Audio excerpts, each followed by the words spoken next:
રાજકોટની ભાગોળે આવેલા ગ્રામ્ય વિસ્તાર અને શહેરી વિસ્તાર સુધી દીપડો પહોંચ્યો। રાજકોટની ભાગોળે આવેલા વાગુદર સૌરાષ્ટ્ર યુનિવર્સિટી બાદ હવે કણકોટ પાસે આવેલા કૃષ્ણનગર વિસ્તારમાં દીપડો દેખાયો।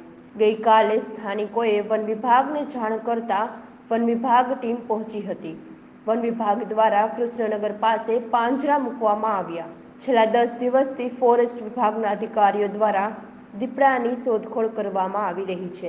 દીપડાના વાવડ મળી રહ્યા છે પણ સગડ નથી મળતા। સ્થાનિકો દ્વારા રોજ લોકેશન આપવામાં આવે છે પરંતુ દીપડાની ભાણ મળતી નથી। મારું નામ ચંદ્રેશભાઈ ભીખાભાઈ વેકરિયા છે। હું કૃષ્ણનગર કણકોટમાં રહું છું અને આવડી આ વિસ્તાર રહ્યો એ કણકોટ કૃષ્ણનગરનો સ્મશાનનો વિસ્તાર છે। અહીંયા દીપડો આ જગ્યા ઉપર આરામ કરતો હોય એવો લાલજીભાઈએ નજર લાગી, એને ખ્યાલ પડ્યો હતો।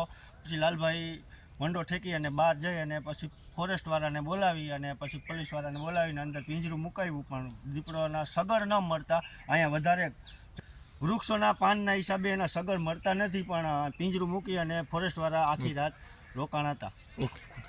બાપભાઈ વિરાણી, હકીકતમાં ચાડાસરે અહીંયા દીપડો આવી ગયો હતો। અહીંયા સાંઈ અહીંયા સૂતો હતો તો લાલભાઈ આવ્યા, એને નડી ખેંચી જોઈ ગયા એટલે સીધો વંડી ટપી અને લાલભાઈ બહાર નીકળી ગયા। લાલભાઈ ઝડપથી બહાર નીકળી ગયા, કારણ કે ટપીએ કેવું નહોતું, કારણ કે એની 60 વર્ષની ઉંમર છે, પણ ઘાયા પણ ટપીને વયા ગયા। પછી એને હાથ પડ્યા માણસો ભેરા થયા, પછી વનની ટીમને બોલાવી, પોલીસ ખાતું આવ્યું, બધું આવ્યું, તો પછી આમાં જઈડો ને હાથના હાથ વાગી ગયા। પછી બાજુનું ડૉક્ટર ક્લબ છે એમાં પણ ઠેકીને વયો ગયો।